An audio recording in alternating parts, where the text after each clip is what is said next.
Bien le bonsoir les Blaugrana, comment on se retrouve? Nouvelle vidéo actualité sur le FC Barcelone, le rituel, j'ai envie de vous dire. Aujourd'hui on aura encore droit à une mini vidéo actualité. Les informations ne se bousculent malheureusement pas, mais je préfère qu'elles se bousculent pas que avoir des mauvaises nouvelles. Et oui, faut savoir tirer profit de tout les gars. Certes c'est des mini vidéos, on se régale pas forcément en information, que ce soit excellente information ou bien pas bonne, mais quitte à choisir, au moins on n'a pas beaucoup de mauvaises informations aussi en même temps avec le peu d'informations. Durant cette vidéo actualité, on parlera de Vitor Roque ou encore Koundé qui a pris la parole lui aussi sur le rythme des matchs que les joueurs subissent. On va parler de tout ça durant cette vidéo actualité. Si le contenu vous plaît, n'oubliez pas le petit like avant que celle-ci commence et on est parti.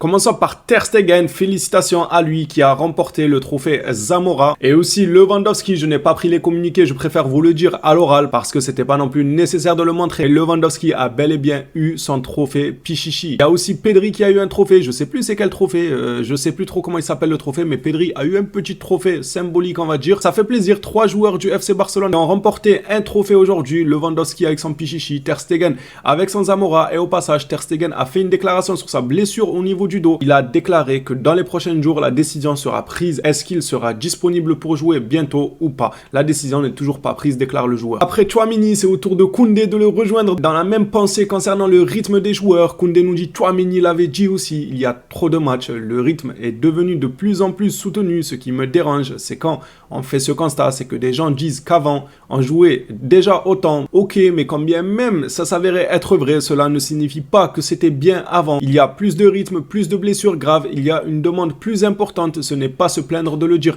Je suis d'accord avec lui quand il dit qu'il y a plus de rythme. Peut-être qu'il y en a qui ne vont pas être d'accord et qui vont nous dire ouais mais non, à l'époque des joueurs qui jouaient en crampons en pierre, à l'époque où ils portaient des shorts, c'était des caleçons tellement ils étaient courts, il y avait trop de rythme, il y avait une intensité. Moi je vais pas forcément être d'accord sur ce point là, je rejoins Koundé. Le football d'aujourd'hui je le trouve tellement plus intensif, que ce soit dans les entraînements, que ce soit dans le niveau demandé lors du match, que ce soit dans le pressing mené par certaines équipes. Quand on voit City à quel point il carbure, et même nous en termes de pressing, même si des fois il est mal organisé le pressing surtout ces derniers temps, mais depuis l'arrivée de Xavi on a eu à voir quand même une progression dans le pressing. On a eu des matchs avec un énorme pressing, quelques matchs ça n'a pas été géré, d'autres matchs ça a super bien été géré. Je suis d'accord avec Koundé, certes on peut dire peut-être, je sais même pas si c'est vraiment vrai, qu'à l'époque les joueurs jouaient tout autant, mais est-ce que si on se pose la question sur le rythme de ces joueurs là qui jouaient tout autant, est-ce que c'est la même chose? Moi je pense pas. Les joueurs de nos jours jouent beaucoup, peut-être comme à l'époque, comme le dit Koundé, même si ça s'avérait être vrai, ça ne veut pas dire que c'est bien. C'est pas parce qu'à l'époque les joueurs jouaient beaucoup que ah bah c'est bon. Bah si à l'époque ils le faisaient les gars, venez on joue beaucoup nous aussi. Non, ça veut rien dire.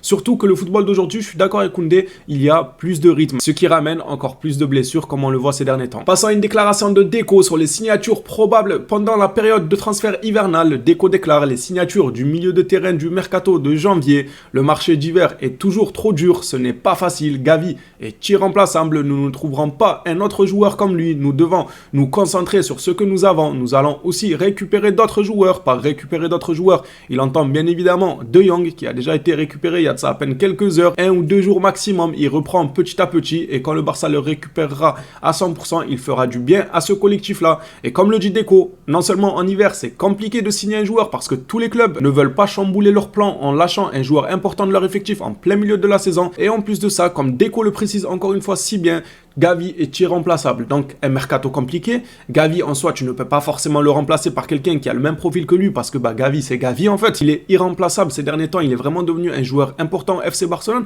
Avec tout ça réuni et la déclaration de Deco concernant le fait que ça va être difficile de signer un milieu de terrain, moi je pense que le dossier Roque est en train de s'ouvrir petit à petit pour une arrivée en Catalogne dès ce mercato d'hiver. Là où il y a quelques semaines on nous disait qu'apparemment c'était mort, qu'il n'allait pas arriver en hiver car Xavi voulait un milieu supplémentaire, le club voulait un milieu supplémentaire. Aujourd'hui, le son de cloche change un peu. On est en train de rouvrir le dossier Vitor Roque pour une probable arrivée le plus rapidement possible et fermer le dossier du milieu de terrain. Passons à une déclaration de Laporta justement sur le même sujet qui est Gavi. Laporta nous dit remplacer Gavi. En principe, nous pensons que nous avons un groupe très compétitif. Ils disent clairement à Xavi que t'as de quoi faire, t'inquiète pas, regardez, et que l'entraîneur a suffisamment d'éléments pour continuer à faire une bonne campagne. Bien sûr, il faut être fou pour dire que le coach n'a pas d'éléments pour faire une bonne campagne. Laporta en est conscient, Deco en est conscient, en disant que le mercato va être difficile. Il ne faut pas que notre coach s'attende à ce qu'on lui ramène je ne sais qui pour remplacer Gavi. Ça va être compliqué, puis Gavi n'est pas remplaçable, et puis tu as les éléments qu'il faut de quoi faire. Je suis d'accord avec Laporta et Deco sur ce point. J'estime moi aussi que l'arrivée de Vitor Roque est très très importante, et on finira cette vidéo actualité sur justement un communiqué sur Victor Roque et son entourage. Mais avant le dernier communiqué de cette vidéo, parlant de la situation de Marcos Alonso qui a très peu de temps de jeu au FC Barcelone, Mundo Deportivo nous rapporte aujourd'hui que plusieurs clubs d'Arabie Saoudite comme El Hilal, El Ittifaq ou encore El Ittihad se sont interrogés sur la situation de Marcos Alonso. Bandebara, prenez-le le plus rapidement possible, c'est avec plaisir, on vous le livre quand vous voulez. Et pour en finir avec cette mini vidéo actualité, regardez qui a été aperçu en Catalogne, c'est Fabrizio Martins, médecin de l'Atlético Paranaense qui s'est réuni avec le Barça cette semaine. Bon, c'est le médecin de l'Atlético Paranaense, vous vous doutez bien qu'il n'était pas là pour donner des conseils aux médecins du Barça, quoique peut-être qu'ils en ont besoin vu le taux de blessés.